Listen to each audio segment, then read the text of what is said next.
All right, y'all. So let's have a little experiment time. Walk into an ice cream parlor, and you've got six flavors to choose from.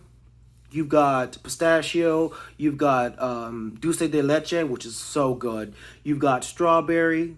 You've got chocolate. You've got vanilla, chocolate swirl, and you got peanut butter. I'm not sure if that's six, but those are the only ones I'm talking about. And it's one of those things where it's like you prefer vanilla, but you see that they're out. Okay, so you go with dulce de leche. Dulce de leche is your second favorite, but when you ask for it, the guy goes back and oh crap, they're out. So what do? Damn. Well, I guess I'll go with pistachio. You have your preferences. You wanted vanilla because vanilla is the easiest. Vanilla is naturally good, and you can add stuff to it that won't change the flavor. It just adds to it. But they're out. Dulce de leche, you like that, but they're out. So you settle for pistachio, even though you like the others. I mean, would you eat peanut butter ice cream? Yeah, I would. I mean, I don't mind peanut butter ice cream, but it's one of those things where I have my preferences for which ice cream is my favorite. Now, let's translate that to human beings, beings of different races. If someone were to tell me, hey, I've got this friend of mine who I would like to hook you up with, maybe see how things go. My response typically is, sure, who are they? What do they do? I never ask, what race are they? If I ever had a friend who was single and another friend pops up and I'm kicking it with them, like, you know what? I think you two should meet. If either one of them asks, well, what race are they?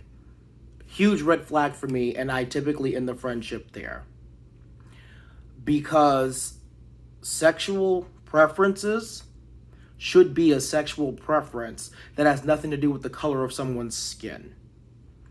As a black man in America, I have been called a nigger more times by gay men, and more specifically gay men of color, than any other demographic in this nation. And that to me is so, so sad. To say that sexual racism is not racist, it's only a preference, is us lying to ourselves. Because I've talked to many Europeans. I've talked and slept with a guy from Italy, a guy from Ireland, a guy from Germany, a guy from Sweden, a guy from Spain. I've even slept with some South American men, some from Brazil, from Argentina. And it's funny because many of them ask me, why are American men, gay men, so racist? And I remember specifically the Italian one and the one from Sweden. They were like, why are you guys so racist? I see so many people with different racial exclamations that you don't want this particular race like to be friends with, to be around, to have sex with, to be in a relationship with. And my answer to them is always, I don't know. Because I don't know. I don't understand how we as Americans don't understand that sexual preferences based off of race are actually racist. And here's why. There are a few reasons, but this is the one that I think is the most telling. If you don't know someone and you've never seen them, but you have in your mind that if they are of this particular race, the answer is automatically no, that is not a preference, y'all. And y'all need to understand that. To have a no, a definite no, because the person that you could be linking up with is of this color, that color, this color, that is racist. You have no idea who they are. You have no idea what they can do. You just see the color of their skin and the answer is no. I'm just not attracted to that. No, that is a mental thing. You have it in your mind that for whatever reason, they're not good enough for you. They're not what you're looking for. We are not fucking cars, people. You don't just put out what you're looking for and go out there shopping for it. That's not how this works. Oh, this is not that color, so sorry, no, just take it back. I don't want it. That is heartbreaking. And the fact of the matter is, if you talk to people Europeans, South Americans, Australians too. I forgot about the Australian guy. That's not the point. If you talk to them and you ask them, they will straight up tell you, "Oh, that's racist." And every time it seems like the American person who brings it up, looking for to be reaffirmed that what they're doing isn't racist, and they find out that the people disagree that it is racist, they get so fucking offended. Why are you getting mad for saying that what you're doing is racist? Why does that matter to you? Because you're not going to stop doing it. Let's be honest, you're not going to stop doing it.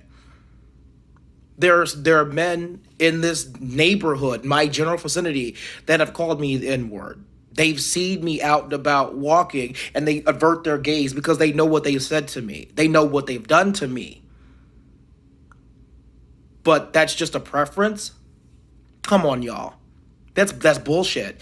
Y'all need to have these really tough conversations with yourselves. Don't tell anybody else. Tell yourself the truth. Be honest with yourself. That is the only way we are going to grow. Forget about what everyone else thinks. Just lock it in your head that why am I doing this? Be honest and have that conversation with yourself. You don't have to admit it out loud, but admitting it to yourself is the first way of correcting it. And I would like to point out, and I really can't stand this, and I know there are people of color out there who probably agree with me, saying that you don't like sleeping with black men as a gay man, but you've got the black friend, so you can't be racist. Y'all need to stop fucking saying that shit. Think it to yourself. Don't say that shit out loud, because that's not how it works. Back in the day, when you had masters owning slaves, and you have them slave hands working in the fields, making sure slaves didn't run away, you had those men having sex with those women, having children with those women, but they were still slave owners. They were still racist. And those kids that they had, they didn't acknowledge them. They let them work for them in the house, but they were still slaves. They were still racist. This whole idea of, oh, well, I've slept with a black person before, or I've slept with an Asian person before. If you haven't given that person a fair chance to prove to you that they can be what you need them to be, someone who can love you unconditionally, then that does not change the fact that you are still racist. Sleeping with a person and giving them a fair chance at being the one you love aren't the same thing. If you will sleep with a black person but won't go on a date in public with them, that is racist. And I've been told that before. Oh, I'll sleep with you, but I don't think I could ever go out on a date with you.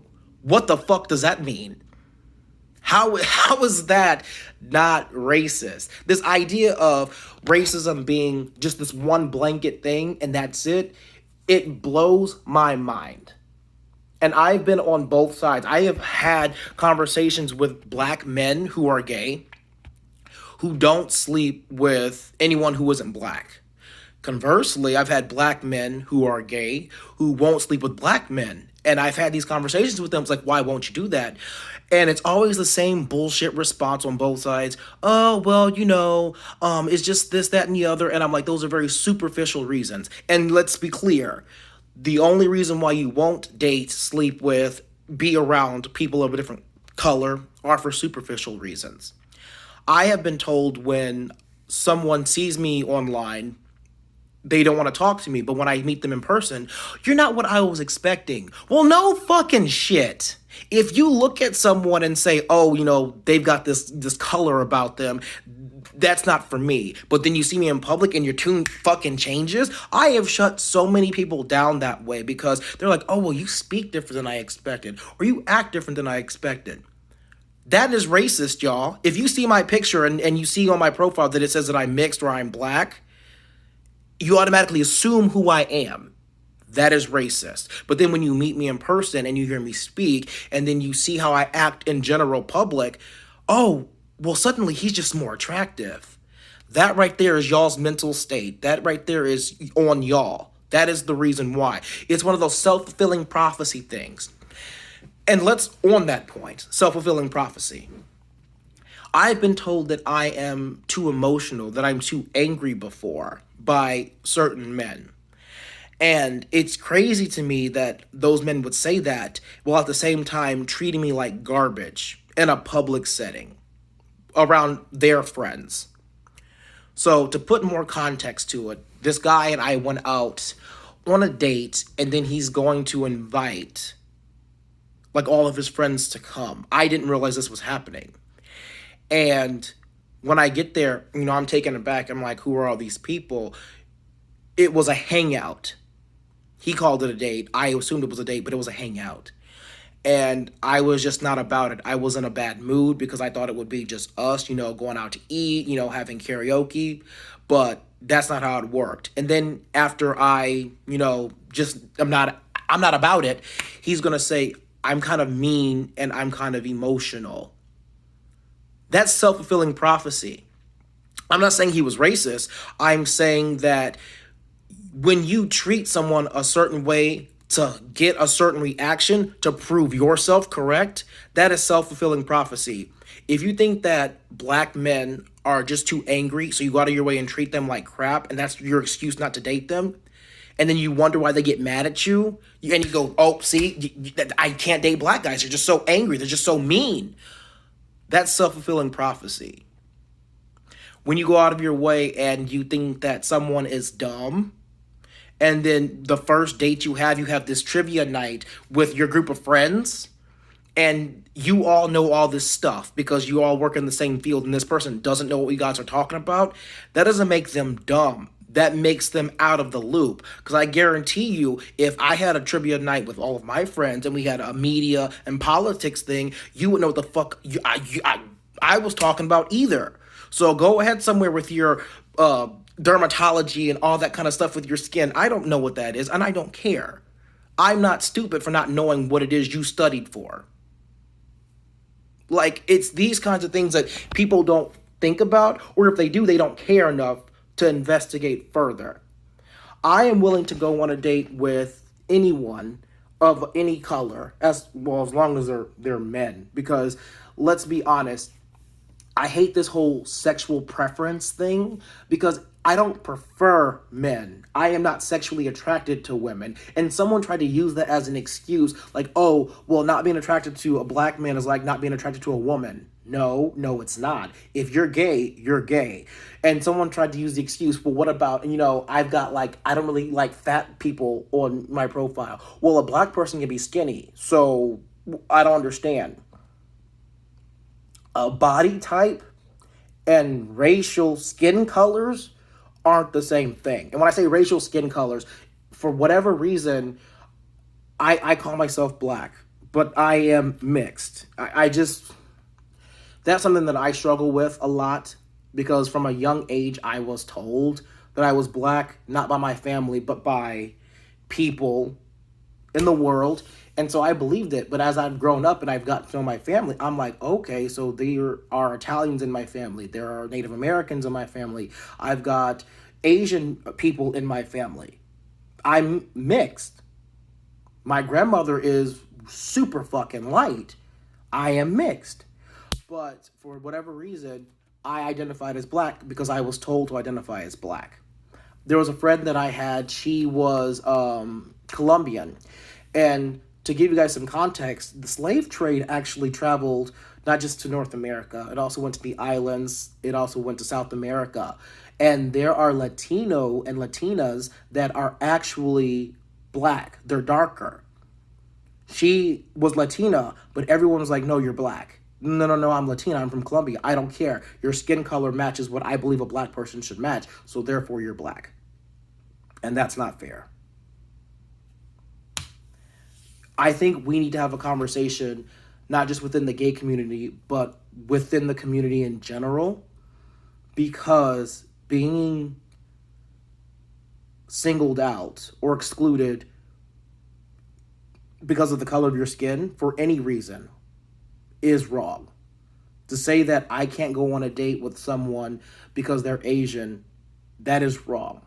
I can't go on a date with someone because I only like white guys. That is wrong.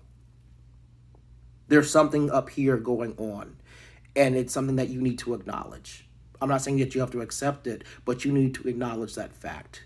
Because there is a study, I forgot when it was conducted, but I've seen it before, and I actually saw a article talking about it now, that there was a study of 2,000 gay and bisexual men in Australia, and they did two tests. They did one for, sexual preferences based on race, but then they also did one for racial preferences in general. And what they found was they were both closely correlated. That men that preferred white people in general, not just for sex.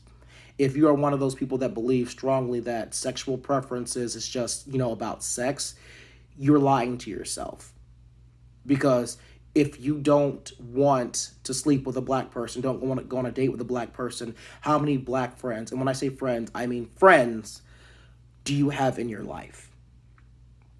It's the idea that you know who they are and what they're about, so you don't want to include them in your life. And my thought process on that is, how can you possibly know that? How can anyone possibly know what an entire race, what an entire culture is about without actually having experienced it firsthand? And I'm not talking about listening to different types of music, whether it be country, rap, reggaeton, any of that. I'm talking about actually dealing with the people. And I say dealing with and not associating with, because if it makes you that uncomfortable, you're going to be dealing with it. And it's just, I don't know. It's just sad, y'all. It's really, really sad.